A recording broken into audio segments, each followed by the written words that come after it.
The sun was barely up, painting the lake in shades of molten gold, when I heard the screech. Not a bird, not the wind rustling through the pines, but a human screech, sharp and grating, like nails dragged across a chalkboard. You're fishing without a permit. The voice sliced through the morning calm, and I froze, my fishing rod trembling in my hands. The lake, my lake, the one my grandfather built with his bare hands, the one I'd spent every summer of my childhood splashing in, was suddenly a battlefield. Two women, identical in their pinched expressions and bleach-blonde bobs, stood on the shore, arms crossed, radiating the kind of self-righteous fury that could curdle milk. The Karen sisters, as the town called them, had found me. I lowered my rod, the lure bobbing uselessly in the water. Ladies, this is private property. My property.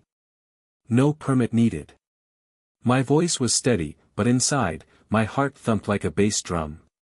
I could smell the damp earth, the faint tang of algae on the breeze, and it grounded me. This was my place. My sanctuary. But the sisters, Janice and Joyce, local busybodies who'd made a hobby of terrorizing anyone who dared enjoy Fairview County's natural beauty, weren't having it. Janice, the taller one, waved a piece of paper like it was a royal decree. County ordinance. All fishing requires a permit, private land or not. Her voice was a high-pitched warble, the kind that made dogs wince. Joyce nodded, her lips pursed so tight they looked like they might crack. I laughed, a short, bitter bark, because the idea was absurd. My lake, my rules. But their eyes gleamed with triumph, and I knew this wasn't just about a fine. This was personal. They'd had it out for me ever since I moved back to Fairview 2 years ago, a city transplant trying to reclaim my roots. The sisters ran the local homeowners association with an iron fist, slapping fines on anyone who dared plant a non-approved shrub or park a truck an inch over the line. I wasn't even in their jurisdiction, my cabin sat on 10 acres of unincorporated land, but that didn't stop them. They'd been sniffing around my property for months, complaining about my dock's unsightly paint job or the noise of my evening bonfires. This fishing fine was their latest jab, and it stung. $500, Janice said, thrusting the paper at me. Payable within 30 days, or we escalate to the county. I took the paper, my fingers brushing against the cheap ink, and felt a slow burn in my chest. They thought they'd won. They thought I'd roll over. I spent that night pacing my cabin, the creak of the floorboards under my boots keeping time with my thoughts. The fine was nonsense, there was no such ordinance for private lakes, but fighting it would mean lawyers, time, and money I didn't have. I could hear the lake lapping against the dock outside, a soft, rhythmic whisper that usually calmed me. Not tonight. Tonight, it sounded like a challenge. I poured a glass of whiskey, the amber liquid catching the firelight, and sank into my grandfather's old armchair. Its leather smelled faintly of pipe tobacco, a ghost of him still lingering. He'd fought his own battles, loggers, developers, anyone who tried to touch this land. Never let a bully win, Sam, he told me once, his voice rough but warm. They only win if you let them. I sipped the whiskey, the burn spreading through me, and an idea sparked. The next morning, I drove to the county clerk's office, the fine crumpled in my pocket. The air smelled of coffee and dusty files, and the clerk, a wiry woman named Marla with a penchant for gossip, raised an eyebrow when I slid the paper across her desk. The Karen sisters, huh, she said, her voice low, like we were conspiring. They've been harassing half the county with their made-up rules. I leaned in, my voice steady but laced with the anger I'd been nursing. Marla, what if I donated my lake to the county?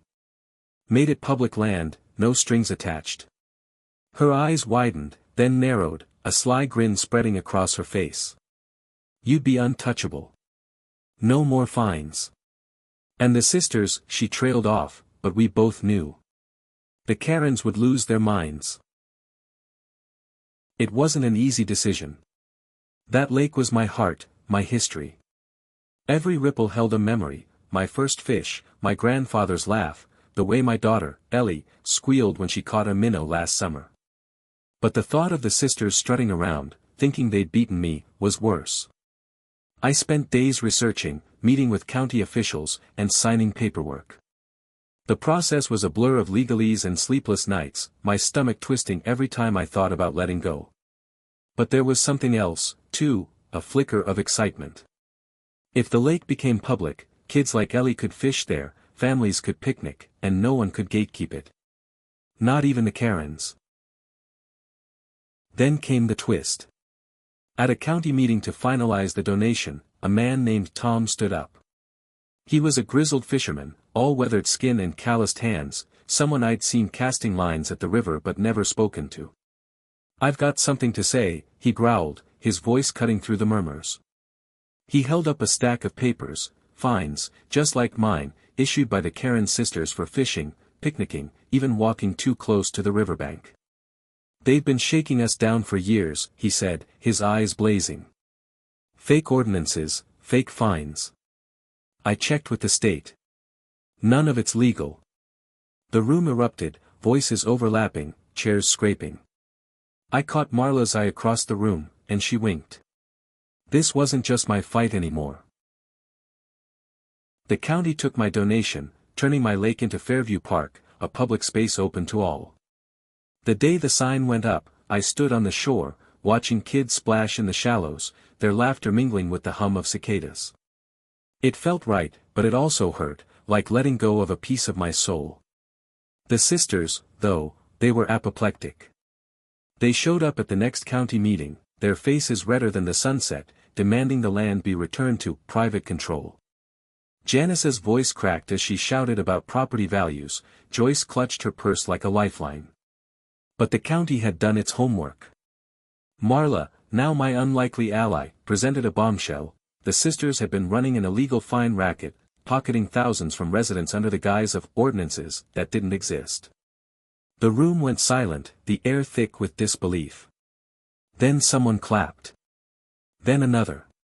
Soon, the applause was deafening, a wave of sound that drowned out the sisters' sputtered protests. The fallout was swift. The county launched an investigation, and the sisters were hit with a lawsuit for fraud. They were ordered to repay every cent they'd extorted, thousands of dollars, more than they could afford. I heard Joyce sold her prized SUV to cover her share. Janice's pristine lawn was left unmowed, a silent admission of defeat. I didn't gloat, not openly, but standing by the lake, now Fairview Park, with Ellie's hand in mine, I felt a quiet victory. The water sparkled under the afternoon sun, and I could almost hear my grandfather's voice in the breeze, "Never let a bully win." That night, I sat on my dock, the wood cool beneath me, and watched the stars reflect on the water.